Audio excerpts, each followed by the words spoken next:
Brought to you by KR Mangalam University. We provide you the platform to turn your dreams into reality. Give wings to your aspirations with KR Mangalam University. Bharat और पाकिस्तान के बीच इस वक्त एक बड़ा military operation चल रहा है और उस ऑपरेशन में जहां एक तरफ जम्मू, चंडीगढ़, राजस्थान में लगातार होने वाले ड्रोन और म्यूनिशन अटैक्स को भारत का एयर डिफेंस सिस्टम न्यूट्रलाइज कर रहा है, वहीं दूसरी तरफ सीज फायर वायलेशन तेजी से चल रहा है। लाइन ऑफ कंट्रोल से सटे जो गांव है, ये उरी सेक्टर का एक गांव है जिसका नाम है गिंगल। आप देखिए किस तरह से यहां पर भयानक नुकसान हुआ है। यहां पर रात भर शेलिंग हुई है और सुबह तक ये शेलिंग जारी रही है। ये सीज फायर का उल्लंघन पाकिस्तान पिछले 15 दिनों से कर रहा है। शुरुआत के 12 दिनों में उसने स्मॉल आर्म फायरिंग की जिसका असर गांव पर उतना नहीं पड़ा, लेकिन पिछले 3 दिनों से हैवी शेलिंग हो रही है, यानी आर्टिलरी के गोले दागे जा रहे हैं। ये इंटेंसिटी इतनी बड़ी संख्या में और इतनी रफ्तार में कभी नहीं हुआ। आपको बता दें कि 1971 या फिर 1999 में कारगिल युद्ध के दौरान भी इस तरह की शेलिंग इन गांव वालों ने नहीं देखी। आप देखिए ये घर तबाह हो चुका है, तहस नहस हो चुका है ये पूरा गांव। यहाँ के जितने भी घर थे उन सब पर कहीं ना कहीं शेलिंग का इम्पैक्ट आया है। कैजुअलिटीज की रिपोर्ट है, लोग इंजर्ड हैं, उन सबको एम्बुलेंसेस से रात भर सेफ जगहों पर और अस्पतालों में शिफ्ट किया गया।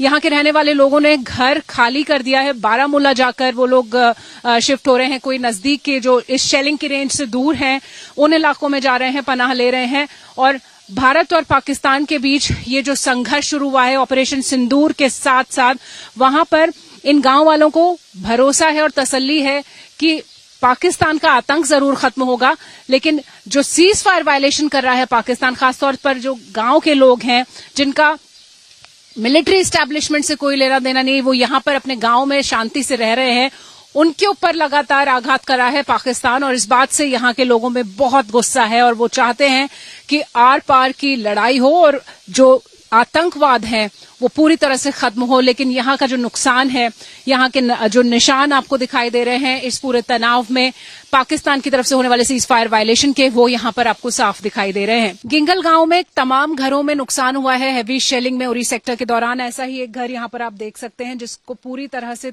तबाह कर दिया है आर्टिलरी शेलिंग ने। आप इस घर में रहते हैं, ये आपका घर है, ये बताइएगा कि क्या नुकसान हुआ, कितने बजे शेलिंग आई है और कितना डर और दहशत है? मैडम जी, हम रात को 11:30 बजे यहाँ से भागे। जब गोले आए हुए यहाँ से, हमारे बच्चे थे यहाँ पे, मतलब हार्ट पेशेंट थी मेरी बीवी, यहाँ से निकाल के हमने जब लिए, बुरा हाल था। ऊपर से कोई पता नहीं चल रहा था कहाँ से आ रहे हैं, क्या हो रहा है, दहशत का माहौल था यहाँ पे। तो हम गवर्नमेंट से इल्तजा कर रहे हैं कि हमारे को मोर्चे मिलने चाहिए यहाँ पे।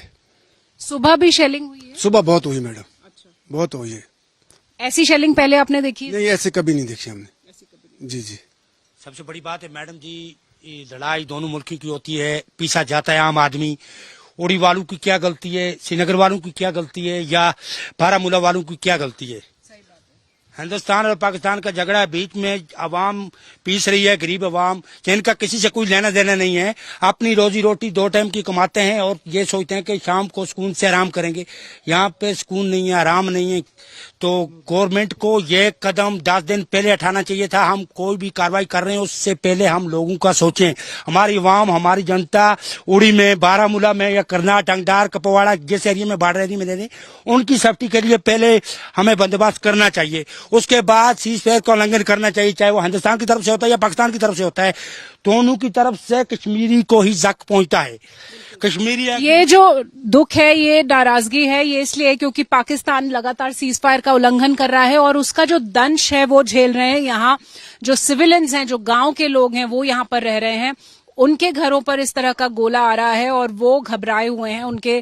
उन्हें पहले से कभी ऐसा अंदेशा या अंदाजा नहीं था कि इस तरह का इंटेंस सीज फायर वायलेट होगा और ऐसी गन शेलिंग यहाँ पर होगी। तो ये पहली बार हुआ है पिछले 30 सालों में, 40 सालों में इन्होंने ऐसा नहीं देखा है यहाँ पर, चाहे वो कारगिल का युद्ध हो, 71 का युद्ध हो या फिर उससे बाद में जब भी सीज फायर वायलेशंस होते थे, कभी भी ये इंटेंसिटी नहीं थी आर्टिलरी गन फायर्स की जो अब यहाँ पर इस बार देखी जा रही है।